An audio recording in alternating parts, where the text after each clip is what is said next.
Open the book and read the first paragraph, force and pressure. We will start exactly 6 o'clock.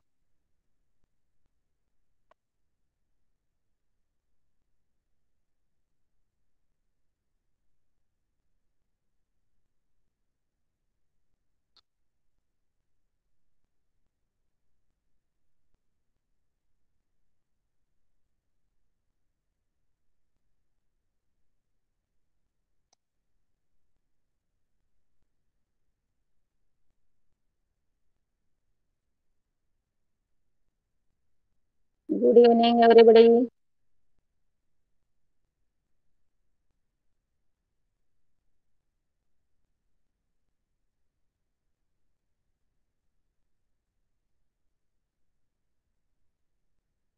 Okay.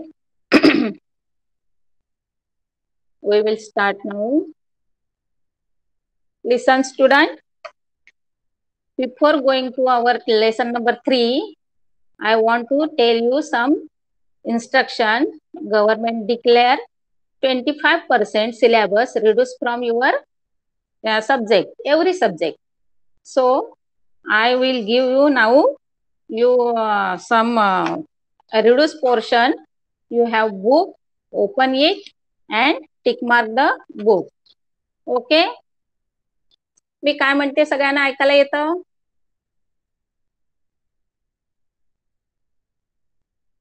सगळ्यांना ऐकायला येतं? Yes. हा, आता सगळ्यांसाठी सांगते बघा. तुमच्या या वर्षीच्या सिलेबस मधनं आपल्याला म्हणजे शाळेमध्ये आपण जाऊ शकत नाही आणि आता जवळजवळ 1.5 महिना आपला संपलाय. तर थोडासा सिलेबस तुमच्या प्रत्येक विषयाचा कमी केलेला आहे, रिड्यूस केलाय म्हणजे कमी केलेला आहे. तर आता इतर लँग्वेज वगैरे आहेत त्यांचे डायरेक्टली लेसन कमी केलेले आहेत, पण आपलं सायन्स आणि मॅथ्स आहे ह्याच्यामध्ये मात्र लेसन न कमी करता त्यांनी काय केलेलं आहे, थोडा थोडा टॉपिक कमी केलाय.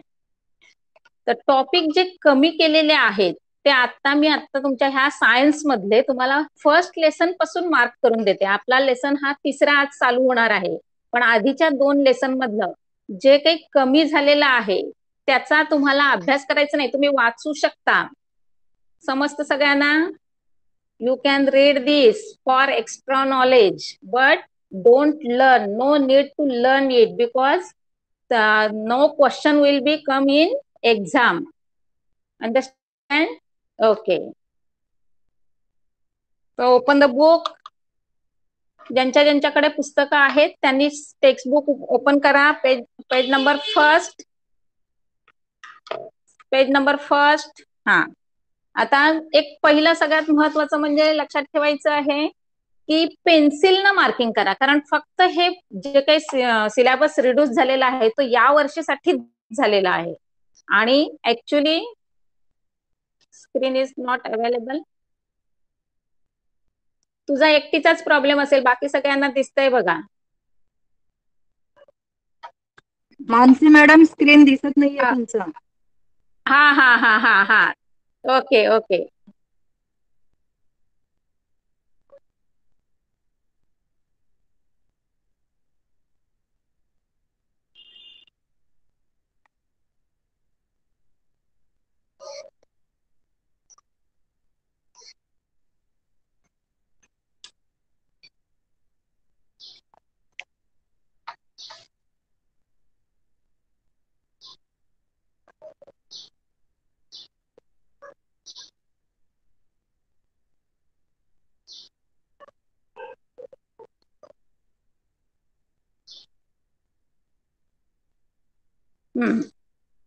आता सगळ्यांना दिसतंय? हा, आता बघा इकडे. पहिल्यांदा तुम्हाला मी जे जे वाचून दाखवते तिथे पेन्सिलनं फुली मारायची आहे तुम्ही. इन हिस्ट्री दिसतंय? हा, ते इन हिस्ट्रीला तुम्ही फुली मारा पेन्सिलनं, म्हणजे हा टॉपिक तुम्ही लर्न करायची गरज नाही. तुमचं एक्स्ट्रा नॉलेज म्हणून तुम्ही लेसन रीड करता करता मी जे सगळं सांगते ते वाचायचं आहे एरवी नंतर, पण आता सध्या मी मार्किंग करून देताना फक्त पेन्सिलनी फुली करा, म्हणजे ह्या अकॅडमिक इयर साठीच फक्त ते ओमिट केलेलं आहे, बाकी नेक्स्ट इयर ते असणार आहे. त्याच्यानंतर come to the page number 2. Page number 2, last line, institutional work, cross करा. पेज नंबर 3 वर use your brain power, use your brain power, cancel it. Page number 5,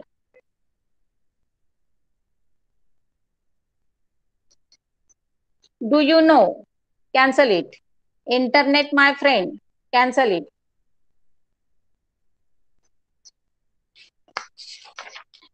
Lesson number 2, can you recall? First, no need to learn the question because they are based on 9th standard. Can you tell? Cancel it.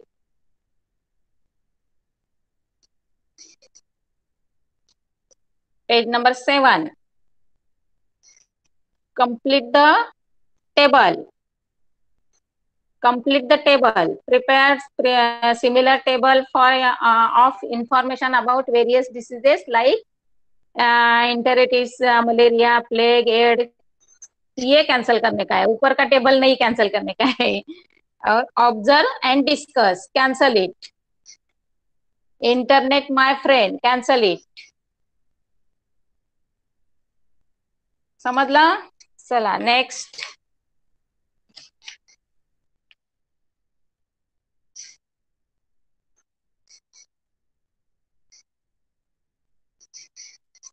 Page number 8 वरचं सगळं करायचं आहे. Page number 9, page number 9, do you know, always remember करायचं आहे, learn करायचं आहे.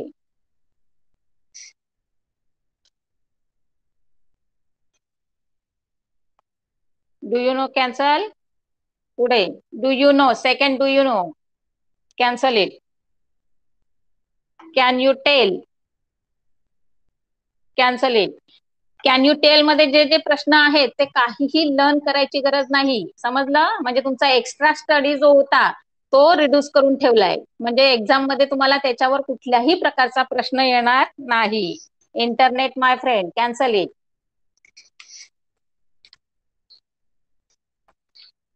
Page number 10, can you tell, cancel 2 questions.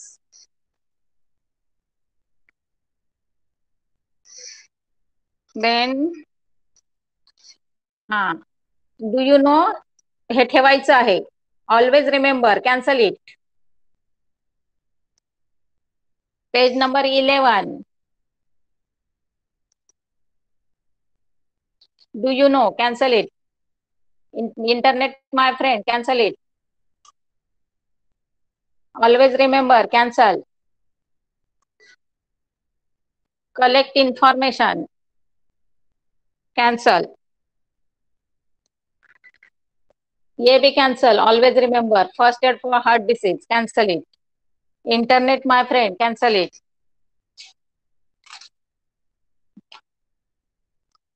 Page number 12, think about it, cancel it.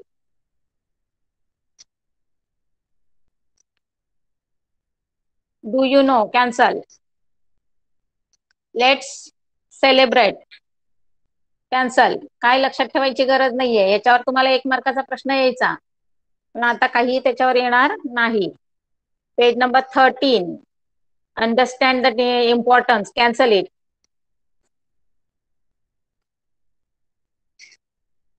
दोन लेसनचं सांगितलंय तेवढं कॅन्सल करायचं सगळं. म्हणजे तुम्हाला ज्या कॅन्सलवर जे जे काही क्वेश्चन आहेत ते सगळे तुम्ही आता नाही अभ्यास केला तरी चालणार आहे त्याचा. फक्त मात्र ऍज अ नॉलेज म्हणून तुम्ही ते वाचताना वाचा, म्हणजे तुमचं थोडस त्या टॉपिकशी रिलेटेड आहे ते ज्ञान अपडेट राहील.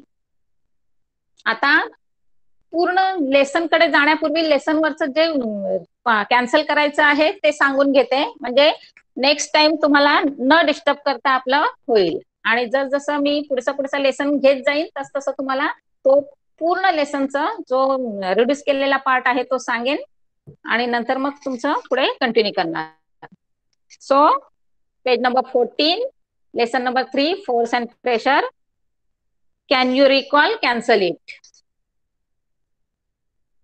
Observe, cancel it. Mansi madam Then, Mansi हा मॅडम प्लीज जरा चॅट बॉक्स चेक करा. मुलांचे प्रश्न आहेत काय का? Okay okay okay okay okay.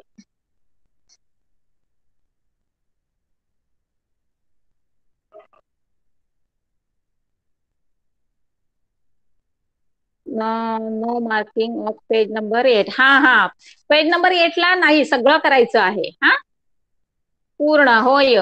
Page number 8 सगळंच्या सगळा फुल आपल्याला स्टडी करायचा आहे. इम्पॉर्टंट पार्ट आहे. मॅडम थोडं इन्स्ट्रक्शन हिंदी मधून पण द्या. काही मुलं हिंदी मीडियम मध्ये त्याच्यामध्ये. हो नक्की नक्की. येस हा येस. हा येस. मुलांनो लिसन, एक पेज नंबर पे जो है सब का सब इम्पोर्टेंट है, इसलिए उसको कुछ कैंसिल नहीं करने का है. जो जो मैंने बता दिया है उसमें खाली एक आपको ध्यान में आया होगा कि use your brain power, try this, can you recall, observe it, then activity, always remember. ऐसा जो बॉक्स है वो मोस्टली कैंसिल कर दिए हैं. अंडरस्टूड. हाँ, तो जो मैं अभी आज जो बता दिया वो 2 लेसन का था, इसलिए थोड़ा कंफ्यूजन आपका हुआ होगा, और ये स्टार्टिंग है इसलिए थोड़ा आप कंफ्यूजन होंगे. लेकिन अभी ये थर्ड लेसन जो है उसका मैं आपको बराबर बताती हूँ, तो आपको बराबर समझ में आएगा. हाँ, स्क्रीन नहीं अवेलेबल, अभी मैं स्क्रीन पे जाती हूँ. Okay.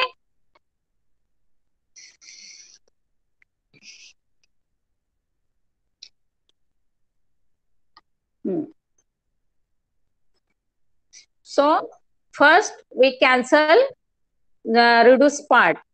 So lesson number 3, force and pressure. First cancel page number 14. Can you recall what is force? Cancel it. Then observe the picture, cancel it. Then use your brain power. Page number 15. Cancel it. Try this, cancel it. Use your brain power, cancel it. हाँ, ये वाला try दिस है, ये cancel नहीं करने का है. Balance और अनबैलेंस फोर्स है, इसमें जो डायग्राम दी है उसको कैंसल नहीं करना है. Understand. Then page number 16, activity 2. Activity first रखना है बच्चों. Activity 2 cancel. Then page number 17, use your brain power, cancel. Then page number use your brain power, ये वाला ट्राई दिस और use your brain power and again try this. Understand. Then page number 18, activity 2 cancel it. Then page number 19, use your brain power, cancel it.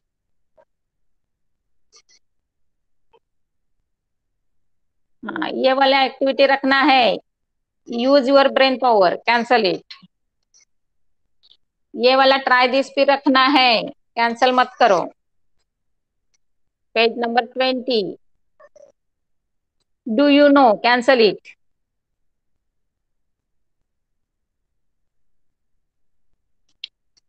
Then use your brain power, cancel. Introduction to the scientist, cancel. Then page number 21. 21 वर कुछ नहीं, numericals है, ये सब solve करना है हमें. हाँ, okay. Finish today's work.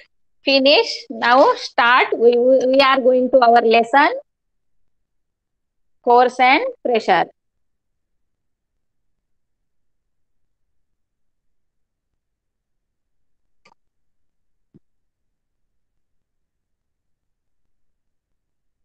Let's start. चलो सबके सब रेडी है. हाँ. Force and pressure. What is force and what is pressures? And what is the difference between force and pressure? हम लोगों को ऐसा लगता है फोर्स यानी बल और प्रेशर यानी भी बल. तो हम जैसा ओरली जो बात करते हैं, जेव्हा जेव्हा आपण असं साधं सिंपल ओव्हरऑल बोलत असतो तेव्हा आपण सगळ्याला एकच शब्द वापरतो. पण सायन्स मध्ये मात्र याच्या प्रत्येकाच्या डेफिनेशन वेगळ्या आहेत. In your science force is complete एक difference and pressure is different. तो फर्स्ट अभी मैं बताती हूँ आपको. अभी कैन यू रिकॉल में आपको व्हाट इज फोर्स कैंसिल कर दिया है, लेकिन मतलब एग्जाम में व्हाट इज फोर्स ऐसा क्वेश्चन नहीं आएगा, लेकिन एक्सप्लेन करते समय इसका सपोर्ट लेके ही मैं आगे जाऊंगी. मतलब जब हमारा टॉपिक चलेगा, जब हमारा लेसन चलेगा, तो ये सब एक्सप्लेन होगा ताकि आपको अच्छी तरह से समझ में आए. ये ऑब्जर्व भी दिया है, ये पिक्चर के बिना तुम्हें प्रेशर क्या है ये पता नहीं होगा, लेकिन ये पिक्चर आएगा नहीं आपको एग्जाम में, और वो कौन सा प्रेशर है, कौन सा टाइप है, ये आपको पूछा नहीं जाएगा. अंडरस्टूड. हाँ. तो फर्स्ट है व्हाट इज फोर्स. फोर्स का मतलब है a stationary object on which no force is acting remains stationary. मतलब सपोज ये फर्स्ट जो पिक्चर दिया है देखो, वैसा एक गाड़ी रोड पे खड़ी है, आदमी उस वगैरह कुछ उसके साथ नहीं है. तो ये गाड़ी जो खड़ी है, जब तक उसको पीछे से आगे से कोई प्रेशर नहीं डालेगा, फोर्स नहीं लगाएगा, तो ये गाड़ी आगे जाएगी क्या? नाही जाएगी. मतलब स्टेशनरी ऑब्जेक्ट म्हणजेच जो एका जागेवर स्थिर असते ती वस्तू. Understood. Stationary object. What is mean by stationary object? Stationary object means the object remains in as it is. A stationary object on which no force is acting. जब तक हम उसको फोर्स नहीं लगाते तब तक वो चीज है वो जैसी की वैसी अपने जगह पे रहती है. रिमेन स्टेशनरी मतलब स्थिर रहती है. An object in motion continue to move with the same speed and direction. Underline the speed and direction. Underline this those two words. When no force is acting on the object, this is Newton's first law of motion. Newton's first law of motion क्या बताता है? जब तक किसी चीज को हम extra force नहीं लगाएंगे, बाहर से कुछ फोर्स नहीं लगाएंगे, तब तक वो चीज अपना जगह छोड़ती नहीं है. Understood. So a stationary object on which no force is acting that remains stationary. This is called the Newton's first law of motion. And second क्या बताया है? An object in motion continues to move with the same speed and direction when no force is acting on the object. मतलब suppose आप गाड़ी चला रहे हैं और आपका स्पीड 20 है, तो आप कंटिन्यूस 20 स्पीड में जाते रहे जब तक आप ब्रेक नहीं लगाएंगे तब तक आपका स्पीड कितना रहेगा? 20 रहेगा. तो जब ये अपना ब्रेक लगा के आप उसका जो स्पीड है वो स्टॉप करेंगे, मतलब आपको गाड़ी स्टॉप करना है, तब आप क्या करते हैं? ब्रेक लगाते हैं. तो जब तक हम लोग ब्रेक नहीं लगाते तब तक गाड़ी मोशन में रहती है. This is also first law of Newton's first law of motion. यानी की ये समजो, पहिल्यांदा मराठीत सांगते की जोपर्यंत वस्तूला तुम्ही पुश करत नाही किंवा धक्का देत नाहीत, बाहेरून काही फोर्स लावत नाही, जोर लावत नाही, तोपर्यंत वस्तू तुमची एका जागेवर स्थिर असते. आणि सेकंड थिंग अशी आहे की जोपर्यंत गाडी स्पीड मध्ये असेल आणि तिला जर तुम्ही काही थांबवत नसाल, बाहेरून फोर्स तुम्ही लावत नसाल, तोपर्यंत ती थांबणार नाही. ती ज्या स्पीड मध्ये आहे त्या स्पीड मध्ये राहील. हा झाला तुमचा न्यूटनचा गतीचा पहिला नियम. अंडरस्टँड. हा. तर या 2-3 लाईन आहेत त्या खूप महत्वाच्या आहेत. व्हॉट इज हा प्रश्न तुम्हाला येणार. व्हॉट इज किंवा explain the Newton's first law. Then you have to write a stationary object on which no force is acting that remains stationary. An object in motion continue to move with the same speed and direction when no force is acting on that object. This is called as Newton's first law of motion. Understand? Observe observe में क्या दिया है देखो आपको. Observe मध्ये तुम्हाला 3 picture दिलेले आहेत. त्या 3 पिक्चर मध्ये तुम्हाला 3 वेगवेगळ्या ऍक्टिव्हिटीज दाखवल्या आहेत. फर्स्ट पिक्चर तुम्हाला काय सांगतोय. First picture shows us a man pushing the car. Second picture a boy pulling the dog. Pushing and pulling difference. And third picture shows the boy kicking the ball.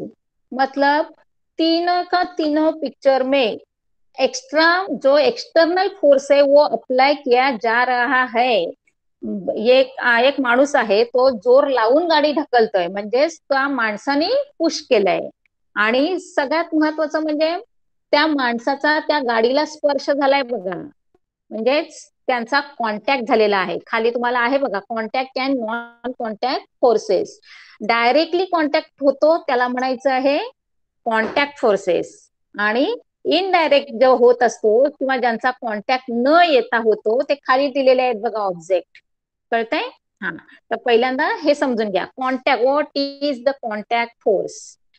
In figure 3.1, a car moves forward direction when the man applies force from behind. मतलब त्या माणसाचा direct contact त्या गाडीला झालेला आहे. त्याने external force apply केलाय.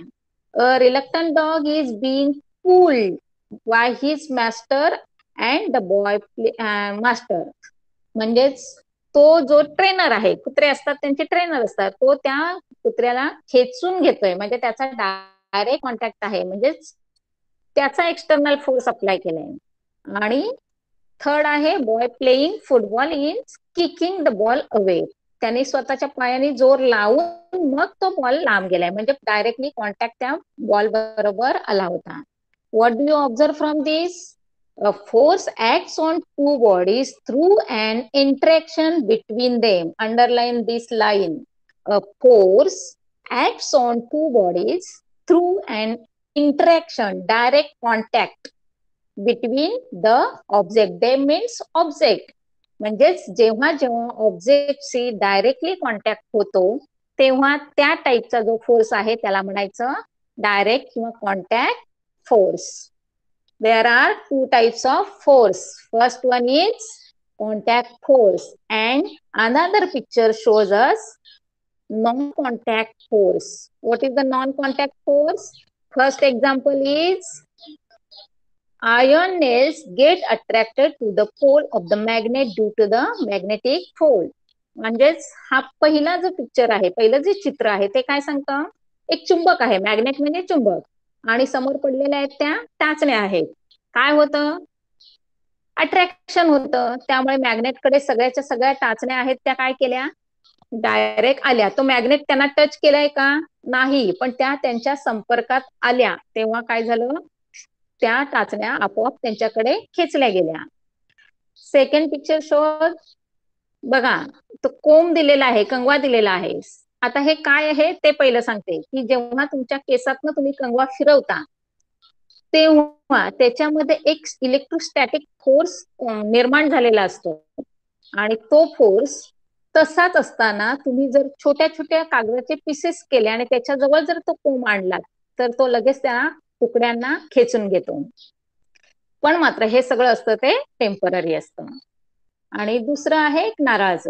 देखो बच्चों अभी अभी हिंदी में बताती हूँ. वो मैग्नेट है. मैग्नेट का डायरेक्ट सीधा कांटेक्ट पिन को मतलब टाचने को नहीं हुआ उसने अट्रैक्ट कर लिया. कोम्ब है. कोम्ब ने सीधा कांटेक्ट पेपर्स को नहीं हुआ. खाली सिंपल ये आप तो हमेशा करते रहते होंगे.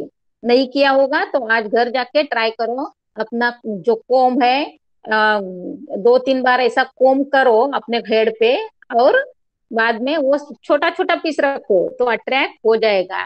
तो प्रॅक्टिकली नॉलेज आपको मिल जाएगा. और थर्ड आहे की झाडावर आता हे तुम्हाला एक एक्झाम्पल दिलंय पण सांगायचं काय त्यांना की जब जब पेड़ से फल गिरता है तो नीचे ही क्यों आता है. उसका कुछ कॉन्टैक्ट है क्या बीच में कुछ किसी से के किसी के साथ कांटेक्ट कुछ नहीं है, तो मतलब ये ऊपर नहीं गया, सीधा नीचे क्यों आया? तो उसके पीछे भी कुछ रीजन है, और that attracts is gravitational force. समझा? तो this all this picture shows us force without contact, that is called non-contact force. Understand? There are two types of force. First one is contact force and second is non-contact force, and that are the examples of the contact and non-contact force. इसके ऊपर आपको question आता है, distinguish between, नहीं तो define the contact force and non-contact force and give the examples of contact and non-contact force for 2 marks or 3 marks. Understand? Then आगे बढ़ो। अभी सब मैंने जो एक्सप्लेन किया है वही है, वो थोड़ा सा पढ़ लेती हूँ ताकि आपको अच्छी तरह से समझ में आएगा। A coconut is falling from the coconut tree. Objects are attracted to the earth due to the force of the gravity. That is called gravitational force. When the comb gets rubbed against the hair, small pieces of the paper kept on the table get attracted to the comb. That second picture showed. The comb has electrostatic charge. Underline that word, electrostatic charge. Attract किसके वजह से हो रहा है? And there is an induced opposite charge on the pieces of the paper, and the pieces stick to the comb. Why the pieces stick to the comb? In figure 3.1, a force is seen to act through the direct contact. हाँ, वही जो मैंने अभी explain भी KIA, जो 3.1 मतलब ये first वाला, ये सब एग्जांपल्स है, ये किसके है वही बता रहे हैं वो लोग। Direct act through a direct contact, underline direct contact, direct contact of the objects or via one more object. Such a force is called as contact force. Understood? हाँ। देन 3.2 मतलब ये सब पिक्चर, इसमें क्या बताया है? Force is applied between two object even if the two objects are not in contact. Underline that word, not in contact. Such a force is called as non-contact force. Understood? हाँ।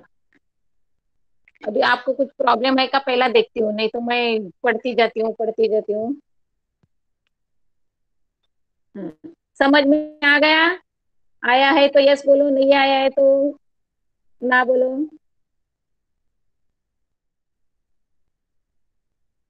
Understood? Any problem?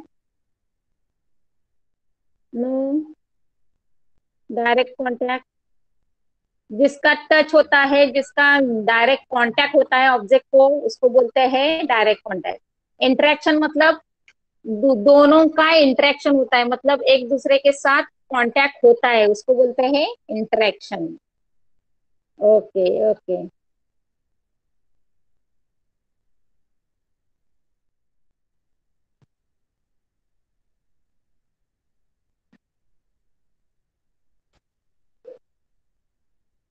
हाँ, देखो अभी muscular force is an example of contact force. अभी example जो picture में दिए हैं वो आपको मालूम ही हो गए, लेकिन एक्स्ट्रा भी कुछ दिए है। देखो, कॉन्टैक्ट फोर्स का दूसरा एग्जांपल दिया है muscular force, and is applied to the object with the help of our muscles. ये कब यूज होता है?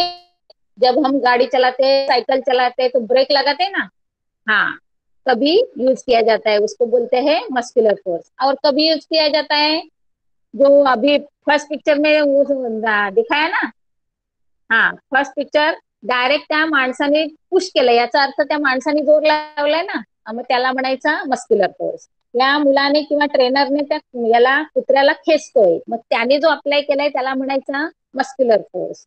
हे किक मारून जो काही त्यांनी फोर्स लावलाय त्यालाही काय म्हणणार तुम्ही? Muscular force. म्हणजे थोडक्यात सांगायचंय, आपण स्वतः जे काही एक्सटर्नल फोर्स जेव्हा मॅन्युअली जेव्हा आपण करतो तेव्हा जो फोर्स अप्लाई केला जातो तो मस्कुलर फोर्स। अभी ये मस्कुलर फोर्स का उसमें कैसा यूज किया जाता है वो पिक्चर में दिखाया, देखो, lifting, pushing and pulling, all these word showing you can use muscular force on the contrary म्हणजे थोडक्यात सांगायचंय तुम्हाला असं खूप किंवा अपोजिट म्हणजे एकमेकांच्या विरुद्ध. आता हा एक वेगळा प्रकार आहे बघा. ऑन द हा on the contrary force like magnetic force, gravitational force and electrostatic force act without a contact. Therefore, these are the example of non-contact force. And these example कौन कौन सा है देखो. पहला है मॅग्नेटिक फोर्स, दूसरा आहे इलेक्ट्रोस्टॅटिक फोर्स आणि तिसरा आहे तो आपला gravitational force. This picture showing that type of force that is called as non-contact force. When a ball is kept on the table and push a little, it moves ahead and gets slow and stop. ये तो आपको सबको मालूम है. कौन C भी चीज है उसको हमने थोड़ा पुश किया और छोड़ दिया तो वो कंटिन्यूस सेम मोशन में रहती है क्या? कुठल्याही वस्तूला आपण समजा धक्का दिला आणि ती पुढे गेली तर कंटिन्यू ती चालत राहते का? नाही, कुठेतरी एका सर्टन पॉइंटला येऊन ती थांबते. कुछ देर बाद वो सब चीज है वो स्टॉप हो जाती है. तो उसके पीछे का रीजन क्या है? तो उसके पीछे का रीजन है, देखो another example they are giving. A car running on the plain road travels some distance and stop after the engine is switched off. मतलब गाड़ी स्टॉप किया तो गाड़ी स्टॉप हो जाती है. This is because of the force of friction. Underline that word. Force of friction between the ground surface and the object of the motion. पूरा underline करो. किसको अंडरलाइन करने का है? Friction between the ground surface and the object in motion. कळलं? आता मराठीत सांगते बघा. जेव्हा वस्तू एखादी सरळ आपण धक्का दिल्यानंतर पुढे जाते आणि जेव्हा ती थांबते त्याच्यामध्ये तिचा टच आहे तो ग्राउंडला होत असतो. त्यामुळे अर्थातच ग्राउंड काय करते, जमीनचा सरफेस असतो तो काय करतो, त्याच्या फोर्सला अपोजिट डायरेक्शनने काय करतो, अडवण्याचा प्रयत्न करतो आणि मग ती वस्तू आहे ती हळूहळू स्लो होते आणि काही एका ठराविक लिमिट नंतर त्याचा जो म्हणजे स्पीड आहे तो 0 होतो आणि मग ती गाडी किंवा ती वस्तू आहे ती त्या जागेवर थांबली जाते. समझ में आया? फिर से एक बार बताती हूँ. जब हम किसी चीज को ऐसा फोर्स लगाते हैं तो एक कुछ टाइम के बाद वो चीज जो है वो स्टॉप हो जाती है. उसके पीछे का रीजन है फ्रिक्शन, मतलब opposition of the force, friction between the ground surface end the object. So the object remains stop. In the absence of the friction force, in the absence मतलब जब फोर्स नहीं होता तो ये फ्रिक्शन फोर्स कितना important role play करता है. देखो, in the absence of friction force the object would have remained in motion. अगर ये फ्रिक्शन फोर्स नहीं होता तो ऑब्जेक्ट है वो कंटिन्यू मोशन में रहता. Okay. Frictional force is very useful in our daily life. How? while walking we push the ground behind with our feet. म्हणजे जेव्हा जेव्हा आपण चालतो तेव्हा काय करतोय, आपण जमिनीवर पाय ठेवतो तेव्हा आपण त्याच्यावर प्रेशर देतो. म्हणजे तो खालून प्रेशर वरून प्रेशर म्हणून आपण पडत नाही, पण कधीतरी आपण स्लिप होतो बघा. याचा अर्थ त्याच्यामध्ये फ्रिक्शन फोर्स ऍबसेंट असतो. अंडरस्टूड? हाँ, in absence of friction force दिया है देखो सामने. In the absence of friction will sleep and will not be able to walk. कधीतरी असं आपल्याकडे घडतं बघा, पाण्यावरनं पाय घसरतो, चिखलातनं पाय घसरतो किंवा कुठल्या तरी वस्तूवरून पाय घसरतो. याचा अर्थ तेव्हा तिथे फ्रिक्शन फोर्स ऍबसेंट असतं आणि मग आपण काय होतं, पडतो. All the objects in motion have frictional force acting on them which is acting in the direction opposite to the direction of the motion. Of course opposite direction असतं, कारण का आपण जेव्हा चालतो तेव्हा आपला प्रेशर वरून पडतो आणि फ्रिक्शन फोर्स आहे तो अपोजिट डायरेक्शनने काम करतो, म्हणून तिथे स्टेबल होण्याची प्रक्रिया होत असते. You must have seen that one tends to sleep over banana peel on the street. ये तो बढ़िया एग्जाम्पल दिया है देखो. बनाना पील्स म्हणजे केळ्याचं साल. चुकून न कळत आपलं कधीतरी त्या केळ्याच्या सालीवरनं पाय घसरतो. कसला हॉरिबल एक्सपिरियन्स येतोय, कळलं? हा, म्हणजेच तिथे तो फ्रिक्शनल फोर्स ऍबसेंट असतो, कारण आपला डायरेक्ट कॉन्टॅक्ट जमिनी बरोबर झालेला नाही. त्यामुळे कुठल्याही प्रकारचं फ्रिक्शन तिथे मिळालं नाही आणि म्हणून आपण काय होतोय, सरकतोय. Similarly one can slip due to mud. चिखलात ना, आता पावसाळ्यात ना बघा स्लिपरी भाग असतो, तिथे काय होतंय, पटकन आपला पाय सरकतो, म्हणजेच तिथे फ्रिक्शन फोर्स ऍबसेंट असतो. Both these examples occur due to reduce friction, म्हणजेच फ्रिक्शन नसतं किंवा फार कमी प्रमाणात असतं. आता यूज युअर ब्रेन पॉवर, याचा तुम्ही अभ्यास करायचा नाहीये, कळलं? हा, पण काय आहे ते ओळखण्यासाठी किंवा हे करण्यासाठी ज्याला इंटरेस्ट आहे त्यांनी त्याच्यावर काम करा, शोधून काढा कॉन्टॅक्ट फोर्स आणि नॉन कॉन्टॅक्ट फोर्स. पण ह्याच्यावर जो प्रश्न होता की तुम्हाला 1 मार्काला तुमचं जनरल नॉलेज चेक करण्यासाठी, इसके ऊपर कभी कभी एग्जाम में क्वेश्चन आता था 1 मार्क के लिए, तो अभी से उसके ऊपर क्वेश्चन नहीं आएगा. Try this, this is also one activity. इसके ऊपर भी आपको क्वेश्चन नहीं आएगा. अभी यूज दिस, हाँ, डायरेक्टली हम जाएंगे बैलेंस एंड अनबैलेंस फोर्स. अभी हमने 2 टाइप फोर्स के 2 टाइप सीखे, कौन से? पहला है कॉन्टैक्ट फोर्स एंड दूसरा है नॉन कॉन्टैक्ट. अभी हम जाएंगे बैलेंस एंड अनबैलेंस फोर्स. तो इसमें एक एक्टिविटी आपको दी है, पहला मैं ये एक्टिविटी क्या क्या है, वेरी इंपॉर्टेंट एक्टिविटी, पूरा का पूरा पढ़ के बाद में एक्सप्लेन करती हूँ. टेक अ कार्डबोर्ड बॉक्स, मतलब टेबल के ऊपर जो बॉक्स पड़ा है व्हाइट वाला वही. Tie thick string to its 2 side and keep it on smooth table, मतलब ये बॉक्स टेबल के ऊपर रखा. देन क्या किया है, take the string on both sides on the table. Tie weighing pan in equal masses to end. देखो 2 side में वेइंग पैन है, दिखते हैं ना पिक्चर में, हाँ, उसको बोलते हैं वेइंग पैन, मतलब वजन रखने का किंवा वजनाचं हे साचा. Keep equal masses in both pans, उसमें इक्वल वजन रखा है. The box does not move on the table. जब उसमें इक्वल मासेस रखे हैं, मतलब 1 1 kg का एक एक ऐसा वजन रखा उसमें, तो ये इक्वली बैलेंस कर रहे हैं. इसका एक एग्जांपल मैं आपको देना चाहती हूँ. गार्डन में कभी गए होंगे तो सिसुआ देखा होगा. सिसुआ खेलते समय इक्वल बैलेंस वाले बच्चे साथ में रहेंगे तो अच्छा रहता है, नहीं तो एक बड़ा और एक छोटा रहेगा तो बड़ा वाला हमेशा नीचे रहेगा और छोटा वाला हमेशा ऊपर जाता है. मालूम है? इमेजिनेशन आपके ध्यान में आया? हाँ. तो if more mass is kept in one of the pan then in the other, the box start moving in the direction of that पैन.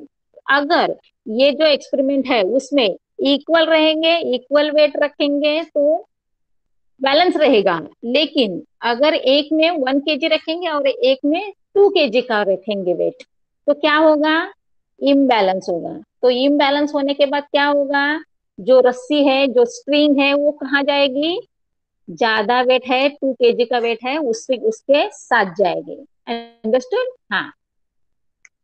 Equal gravitational force acts on the both the pans when equal masses are kept in them.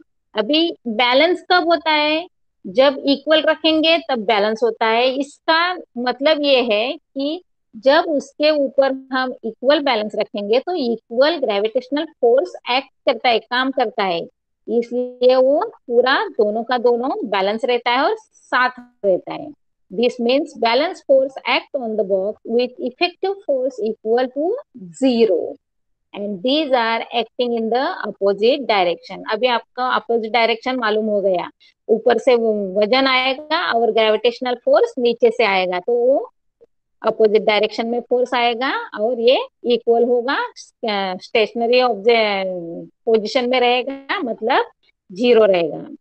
On the contrary, if if more mass is kept in one pan than in the other, the box start moving in the direction of the pan. मतलब कम ज्यादा रखेंगे तो क्या होगा, जिस जो पैन में ज्यादा वजन रखा है उसके ऊपर उसके वहां वो स्ट्रिंग खिंचती जाएगी, बॉक्स उसकी तरफ जाएगा.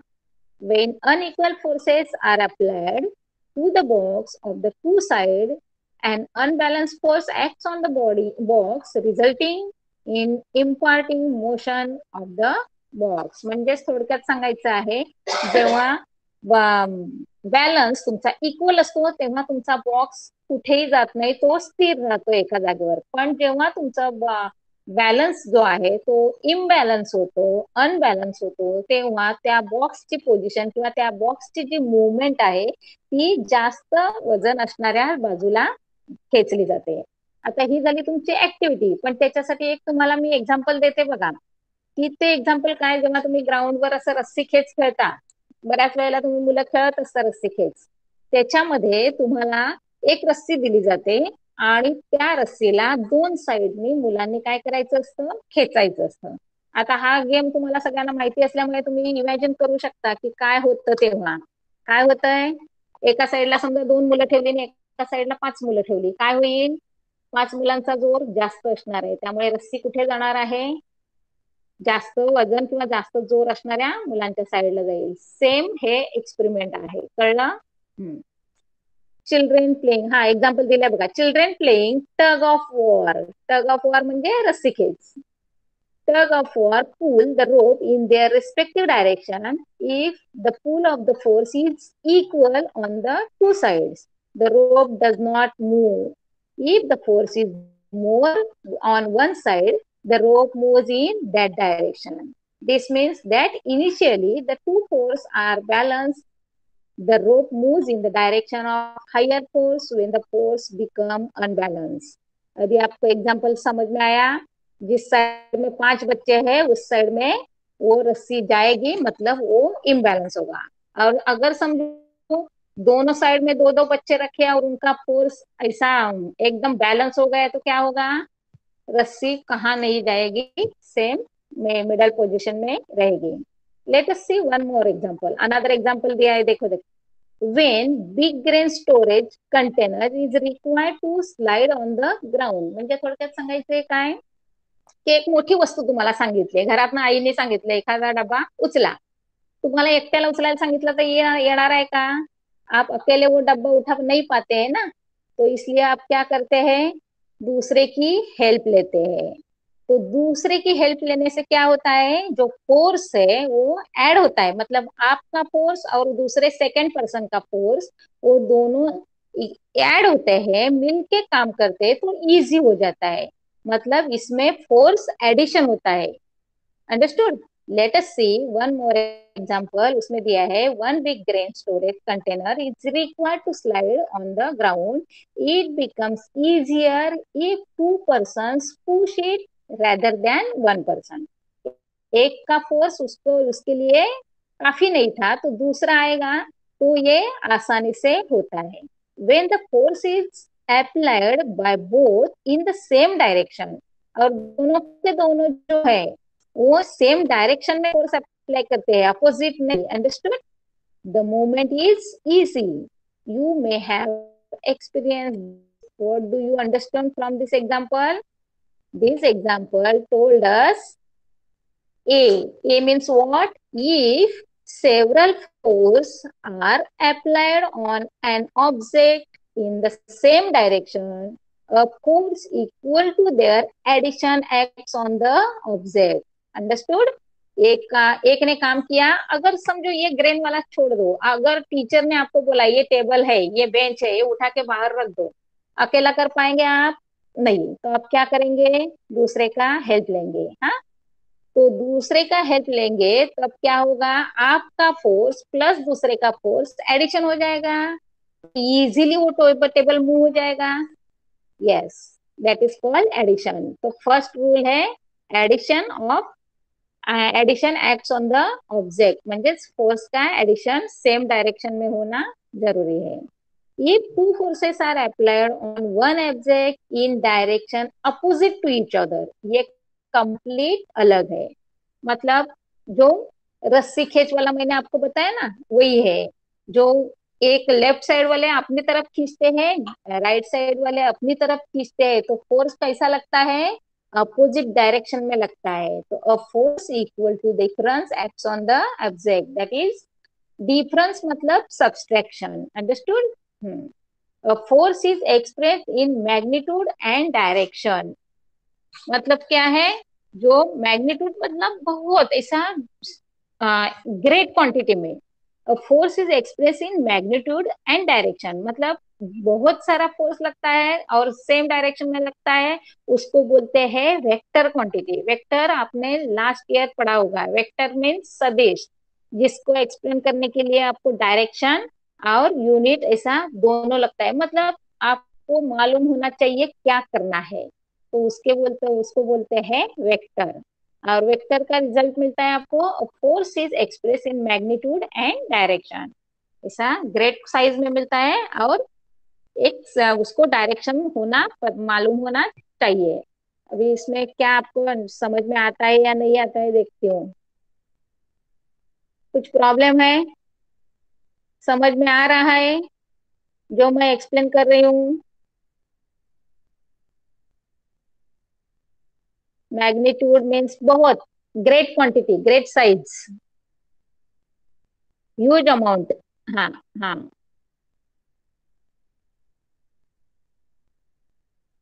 कोई प्रॉब्लम नहीं है, सब समझ में आता है।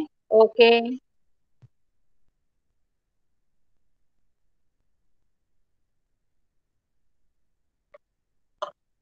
हम्म। अभी एक खाली आपका रह गए। हाँ देखो, एक बॉक्स है, वो 1 मिनट में मैं पढ़ाती हूँ। If more than one force are acting on the body, then the effect on the body is due to the net force, that is huge quantity में। वही, ये भी वही है, सेम है, कि जब एक एक करेगा तो उसको ज्यादा हेवी लगता है, लेकिन उस साथ मिल के करेंगे तो इजीली होता है। इसका पीछे का रीजन क्या है, सबका फोर्स ऐड हो जाता है और ये इजीली हो जाता है। When a force is applied on the stationary object, it moves, its speed and direction change. Similarly, a force is required to stop an object in motion. An object can change its shape due to the force while nicking a dough made from the floor. इसका मतलब समझ में आया? हाँ, बताती हूँ। ये पहला दो तीन तो हमने स्टार्टिंग में ही सीखा। सपोज हम जो फोर्स लगाते हैं, उसका फोर्स का इफेक्ट कैसा होता है, ये सेकंड एक एग्जांपल दिया है, वाइल मेकिंग द डो मेड फ्रॉम द फ्लॉवर, म्हणजे तुम्ही जेव्हा चपातीचं वगैरे पीठ भिजवता की नाही, त्याच्यावर जोर टाकल्यावर त्याचा शेप बदलतो। हा, म्हणजेच काय होतं, त्याच्यावर तो फोर्स ऍक्ट होतो आणि तो त्याचा शेप चेंज करतो। द डो changes its shape Wien the force is applied, understood. A potter applied, second example, a potter applies a force in the specific direction while shaping the pot.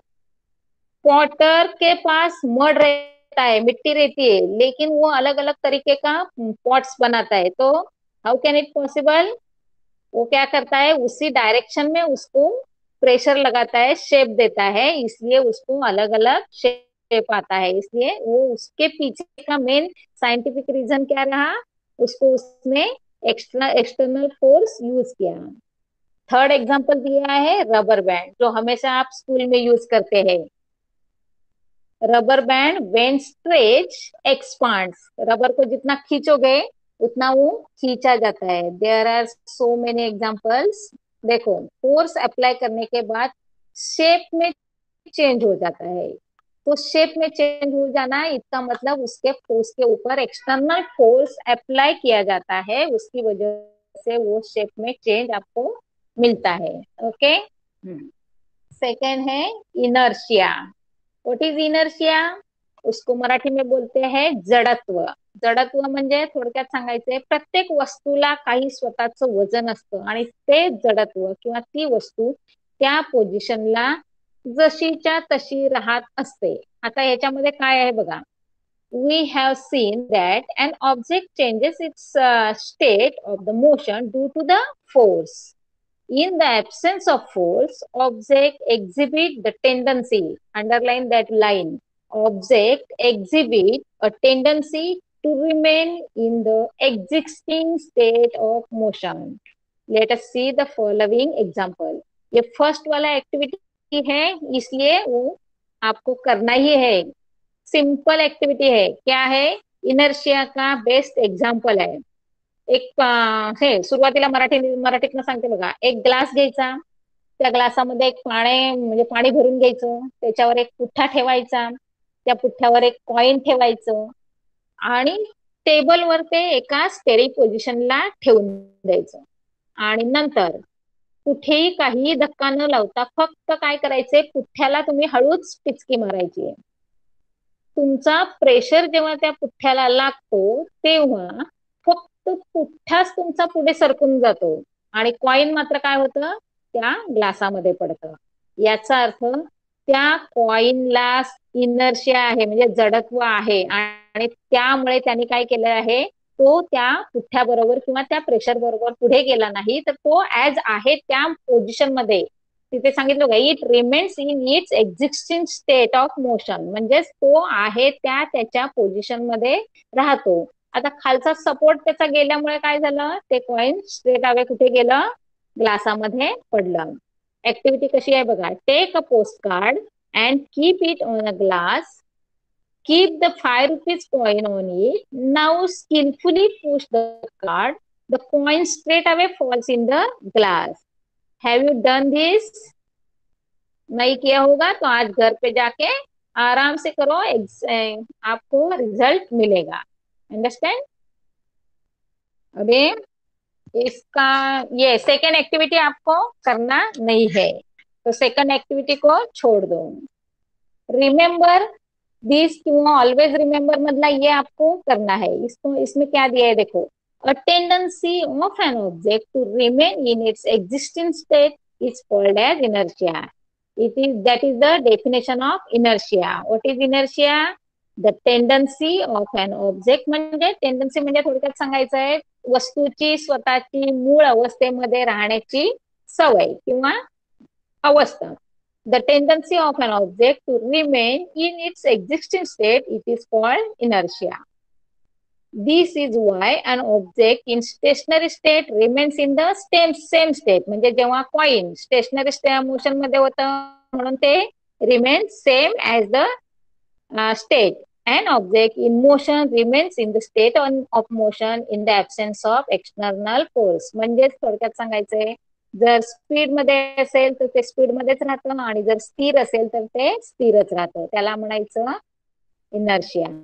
आता ह्या इनर्शियाचे पण तुम्हाला 2-3 टाईप आहेत, तर ते type आपण बघूया. Types of inertia very important. म्हणजे एक मार्कासाठी तुम्हाला डेफिनेशन विचारले आणि 2 मार्कासाठी तुम्हाला त्याचे टाइप्स विचारले जातात. Types of inertia. First one is inertia of the state of rest. पहला सब पढ़ाती हूँ, ये पढ़ती हूँ, बाद में सब एक्सप्लेन करती हूँ. देखो, an object in the state of rest cannot change its state of rest due to its inheritance property. This property is called as inertia of the state of the rest. Second है inertia of motion. First है rest म्हणजे stationery स्थिर. दूसरा है motion. The inheritance property of an object due to the which its state of motion cannot change is called as inertia of motion. Example दिया है, a revolving electric fan continues to revolve even after it is switched off. Passengers sitting in the running bus get jerked in the forward direction if the bus suddenly stops. And third, directional inertia. Directional म्हणजे direction दाखवताना. The inheritance property of an object due to which the object cannot change the direction of its motion is called directional inertia. Example दिया है, if the vehicle in motion along the straight line suddenly turns, the passengers slightly sitting in it are thrown opposite to the direction turning. हाँ, अभी आपको बताती हूँ, पूरा मराठी में explain करती हूँ, बाद में हिंदी में करती हूँ. देखो, पहिल्यांदा काय सांगितलंय, जर तुमचं ऑब्जेक्ट एखादं रेस्ट पोझिशनला असेल, स्थिर अवस्थेमध्ये असेल, तर ते स्थिरच राहतं का, तर त्याच्यावर मी थोडक्यात सांगायचंय, बसमध्ये जर तुम्ही बसलात तेव्हा बस स्टॉप झालेली असते, तेव्हा तुमचं सगळ्याच्या सगळं प्रेशर म्हणजे जो वजन आहे ते सीटवर पडलेलं असतं, कळतंय. म्हणजे जसं तुमचं कॉईनचं सांगितलं ना एक्झाम्पल, तसं तुमचं स्वतःचं वजन त्या सीटवर असतं आणि तुम्ही एका स्थिर अशा पोझिशन मध्ये असता. पण जेव्हा ड्रायव्हर गाडी चालू करतो तेव्हा त्याला स्पीड घेण्याचा प्रयत्न असतो. मग तेव्हा तो स्पीड तुमच्यामध्ये यायला वेळ लागतो आणि मग तुम्ही तो एक्सेप्ट करण्यापूर्वी काय करता, फोर्स तुमच्यावर लादण्यापूर्वी तुम्ही मूळ पोझिशन मध्ये राहण्याचा प्रयत्न करता. म्हणून नेहमी गाडी चालू झाली ते झाली की पहिला जर्क बसतो आणि तुम्ही कुठे जाता, मागे जाता. समजतंय? आता दुसरं तुम्हाला एक एक्झाम्पल आहे की जेव्हा गाडी तुम्ही स्पीड मध्ये असता किंवा गाडी चालू झाली पण एक सर्टन स्टॉपला गाडी थांबली समजा, तर ड्रायव्हरने ब्रेक लावल्यावर होतंय काय, पुन्हा तुम्ही पुढे झुकता बघा. याचा अर्थ तुम्हाला तो मोशन प्राप्त झालेला असतो, म्हणजे गाडीचा जो स्पीड आहे तो तुम्हाला आलेला असतो. त्याला म्हणायचं motion of inertia. Understood? Motion of rest end motion of inertia समझ में आया? पहला जो हम गाड़ी में बैठते हैं तब हम मोशन ऑफ रेस्ट में रहते हैं और सडन गाड़ी स्टार्ट होने के बाद हम पीछे झुक जाते हैं, तो हम रेस्ट मोशन से बाहर आते हैं। और जब गाड़ी स्टार्ट होती है और गाड़ी कुछ समय के लिए कुछ स्पीड में ट्रैवल करती है और सडन टाइम सर्टन स्टॉप पे वो जब रुकती है तो गाड़ी का जो स्पीड है वो हमें आता है। तो स्टॉप होने के बाद गाड़ी का जो स्पीड है वो जीरो हो जाता है, लेकिन हमारा स्पीड जीरो नहीं होता है, इसलिए हम क्या करते हैं, आगे आते हैं, तो हमारा मोशन कंटिन्यू रहता है। इसलिए फर्स्ट जो एग्जाम्पल है तो in motion of rest and second example is motion of inertia and third example दिया है, वही गाड़ी जब स्ट्रेट वे चली जाती है, स्ट्रेट वे चलती रहती है तो हमें वही स्पीड आता है और हम सीधा गाड़ी के साथ चलते हैं। लेकिन अगर सडन कुछ टर्न आया, मतलब ऐसा घाट मोशन आ गया सपोज, तो घाट में गाड़ी क्या करती है, लेफ्ट राइट ऐसा करती है ना।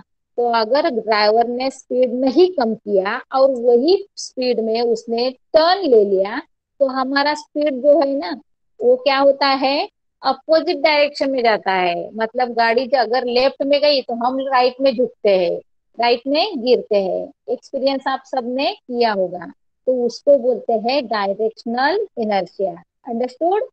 There are three types of inertia. First one is inertia of state, उसको सिंपल आप बोलते हैं रेस्ट ऑफ इनर्शिया।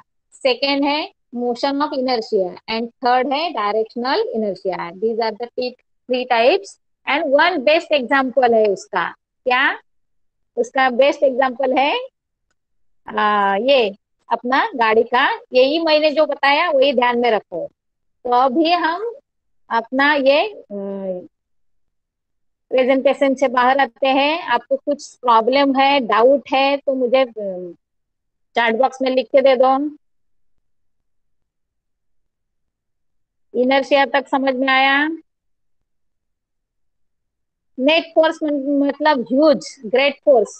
नेट मतलब ऐसा नेट बोलते हैं ना हम लोग, जाली, हाँ, तो उसको ही नेट बोलते हैं। इसमें बहुत सारा, but when I travelling with helium balloon in the bus, when the bus stop, we got jerked forward, but the balloon went backward. This happens when I was 8 years old. हाँ हाँ हाँ, वो तो मतलब वो सीट पे नहीं था तू, इसलिए वो हेलियम बलून में था वो। हाँ बराबर, वहां तो फोर्स नहीं अप्लाई हुआ ना।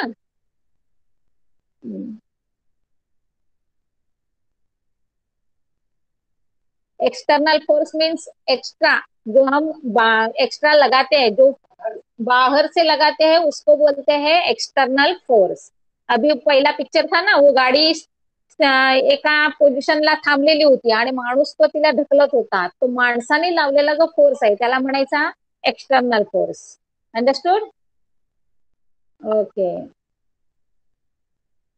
आज का होमवर्क क्या है, पहला रिपीट करती हूँ मैं, क्या है, ma'am will you please repeat what we have to cancel on page number 17? हाँ ओके ओके, पेज नंबर 17, हाँ पेज नंबर 17 का use your brain power. Listen, page number 17 use your brain power cancel करना है। Page number 17 use your brain power end force end pressure वाला जो picture है वो cancel करना है, एंड एक्टिविटी फर्स्ट है वो भी कैंसिल करना है। मतलब ट्राई दिस के साइड नीचे वाला जो सब पोर्शन है वो कैंसिल करना है। Page number 17। Are you got it? Okay okay. आज का होमवर्क कर लो। पहला, what is force, then types of force, then what is inertia, types of inertia. सब होमवर्क में आपको बताऊंगी, रिटर्न में दे दूंगी। Okay okay. चलो, केयरफुली रीड करो ताकि आपको समझ में आएगा। Okay okay bye. ओके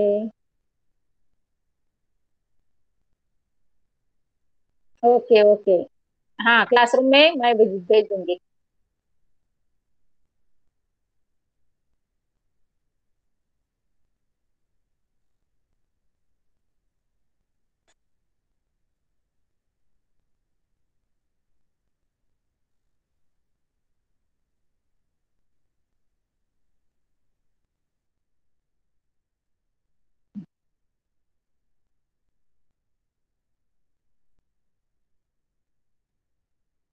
चलो, ओके ओके बाय।